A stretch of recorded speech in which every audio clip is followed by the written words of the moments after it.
Are you seriously attending our wedding? Well, I might cringe a bit introducing you as my sister-in-law to our relatives, Lily, my brother's fiancée, quipped. I'm Katie, a 37-year-old single woman who left school early. I don't hide my dropout status or my solo life at this stage. Actually, I embrace it, knowing it's led me to a fulfilling life with my beloved family. Since I can remember, my family has known poverty and the absence of a father figure. My mother, unmarried, raised me and my younger brother Georgie, just 2 years my junior. Despite her tireless efforts, providing for two children meant we were always on the brink of financial struggle. Occasionally, a relative would offer assistance, but my mother would politely decline, saying, "Only when we're truly desperate, please." When I questioned her refusal, she'd respond, "Accepting might upset his wife." Yet truthfully, there were times I wished she had accepted the help.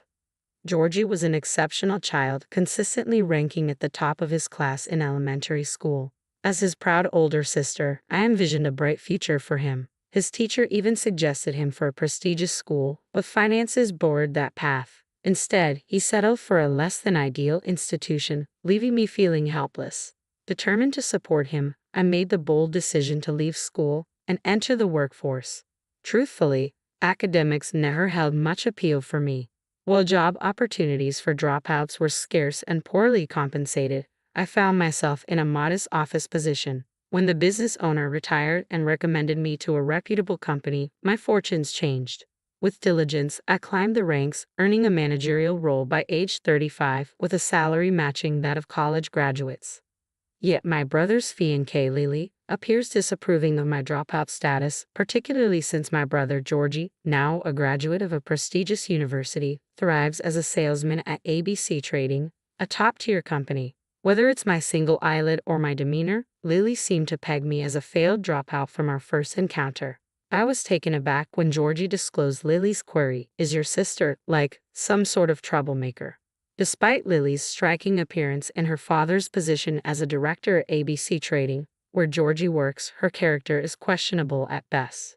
During one visit to our home, Lily was so repulsed by our dilapidated apartment that she refused to step inside, lamenting, despite dressing up nicely, "I'm getting dirtied." She felt ashamed that her boyfriend, under her father's authority as department head, commuted from such humble surroundings. Consequently, she arranged for Georgie to move into family housing, leveraging her father's influence. She absurdly insisted it was for their future marriage, but there was a catch. Outsiders were barred from entering, even close relatives needing permission for each visit. When I quipped about missing out on seeing their wedded bliss, Lily's mother acily retorted, "That's precisely why they're in family housing." Furthermore, Lily displayed rudeness towards my mother during her visit to our home. Whispering in a tone Georgie couldn't catch, she remarked, "Since your mother-in-law was poor, Georgie will be stuck repaying his student loans even after marriage. Don't parents usually cover tuition?" Her gaze bore into my mother. The truth was, both my mother and I had diligently saved for Georgie's education, but he insisted on handling it himself. It revealed the challenging personalities of Lily and her mother, a trait Georgie recognized due to their pretentious airs reminiscent of celebrities. I've desired my mother's relocation to the company housing, yet Lily claims that siblings of the husband aren't eligible. This leaves my sister-in-law isolated, a distressing prospect.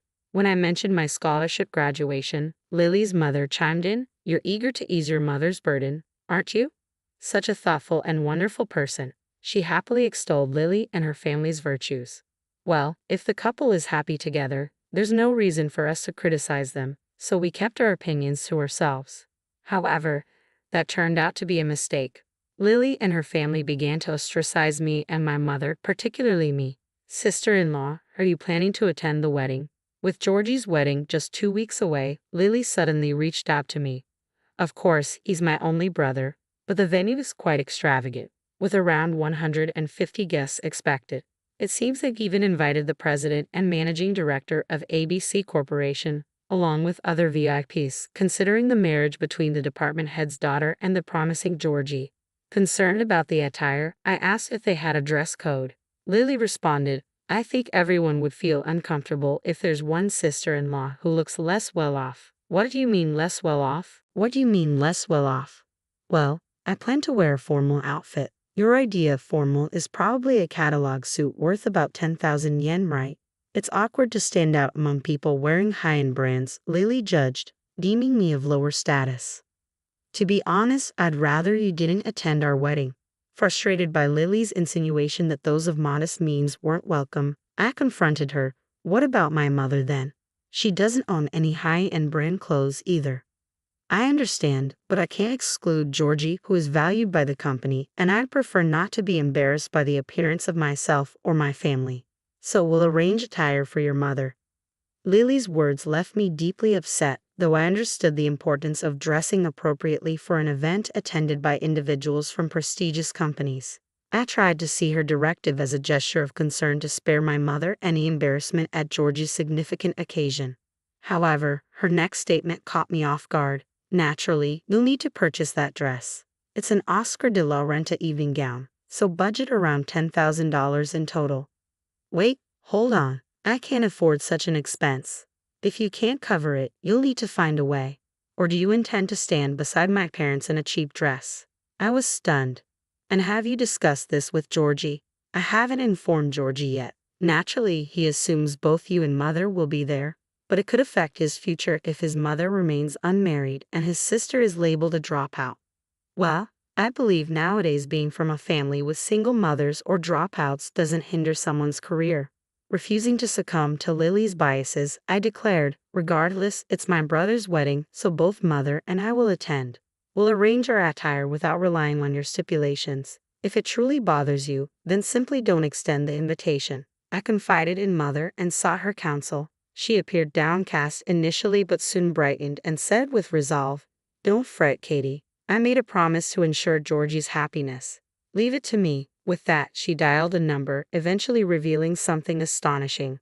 The wedding day arrived, and a solemn ceremony unfolded in the chapel. Initially, I debated whether to inform Georgie about Lily's remarks, but ultimately, I entrusted everything to mother and kept quiet. Yet Georgie's demeanor appeared tense. Was it mere nerves, or had mother divulged something to him? Following the ceremony, I was taken aback when I glanced at the seating arrangement in the reception hall. Mother's name was the sole entry in the family section, and I found no seat allocated for me. Wait, no seat for me. Despite confirming my attendance, it seemed they were deliberately sidelining me from the reception. Just then, Lily's parents arrived, casting a disdainful glance in my direction. I can't fathom why you didn't grasp Lily's hint to skip the reception. We tolerated your presence at the ceremony out of obligation, but we refuse to have your poverty on display at the reception. Leave, dropout sister. Like mother, like daughter. Very well, I'll leave.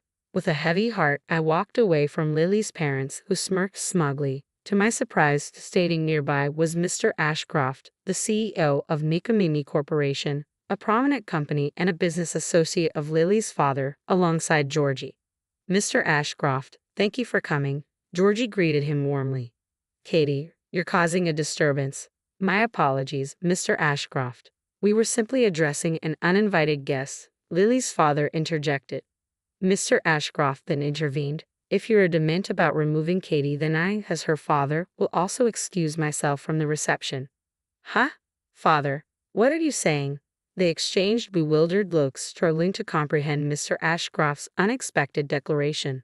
Katie is indeed my daughter, Mr. Ashcroft affirmed. It emerged that he and mother had been involved in their 20s. At the time, Mr. Ashcroft was an executive poised to become CEO, while mother, orphaned in an accident, faced solitude. Their relationship encountered initial resistance. Moreover, when mother became pregnant with me, Nikamimi Corporation, Mr. Ashcroft's father's company, teetered on the brink of bankruptcy.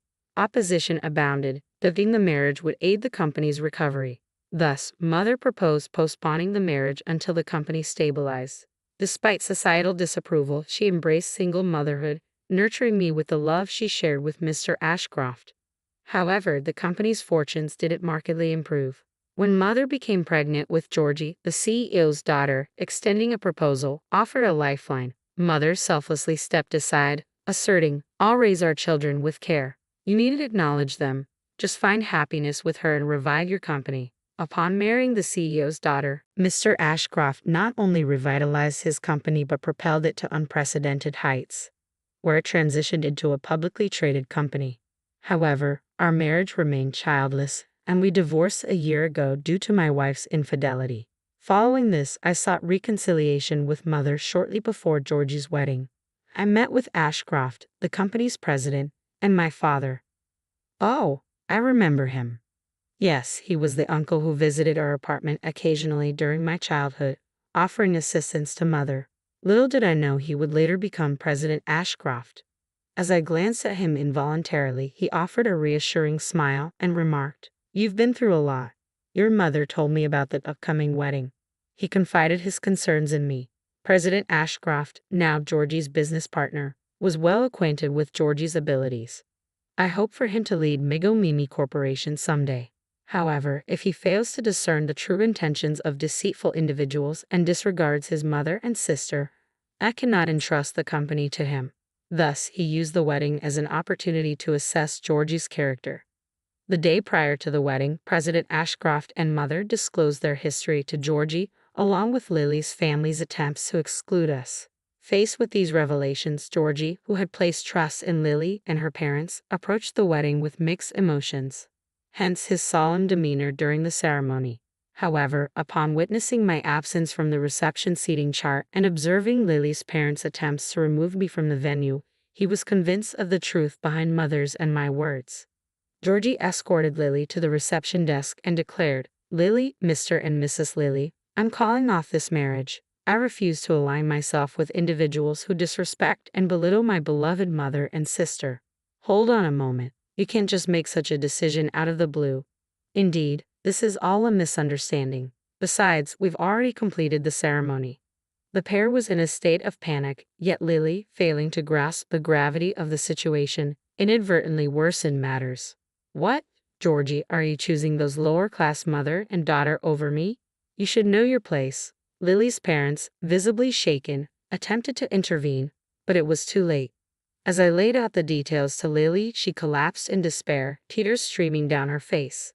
President Ashcroft's remark, "We may need to reconsider our business ties with your company," drove Lily's parents to tears as they offered profuse apologies. The entire reception witnessed this exchange, leading to its abrupt cancellation. Georgie severed all connections with Lily, refraining from filing the marriage paperwork. Subsequently, I received a furious phone call from Lily. "You ruined my chances with Georgie. I'll be sending you a bill for damages and venue cancellation fees." In response, I calmly stated, "Is that so? In that case, I'll be taking legal action for defamation." Everyone at the reception heard the derogatory remarks from you and your parents. With that, she fell silent. Moreover, I disclosed how Lily's father had been stripped of his authority over transactions with Miko Mimi Corporation, demoted, and sidelined. "Perhaps I should inform your father that Lily threatened me. This could lead Miko Mimi Corporation to cease all dealings with ABC Trading. Wouldn't your father likely lose his job?" Disregarding Lily's tearful pleas, I ended the call from my end. It felt like justice served. Georgie, who had terminated his engagement with Lily, subsequently joined Miko Mimi Corporation and appears determined to climb the ranks, aiming to become his father's trusted confidant. Mother and father are preparing for their wedding soon. Mother feels bashful about marrying at her age, but her joy shines through as we select her wedding gown together. While I've been focused on my career thus far, I've begun to entertain the idea that one day, I too may walk down the aisle in a mother's wedding dress.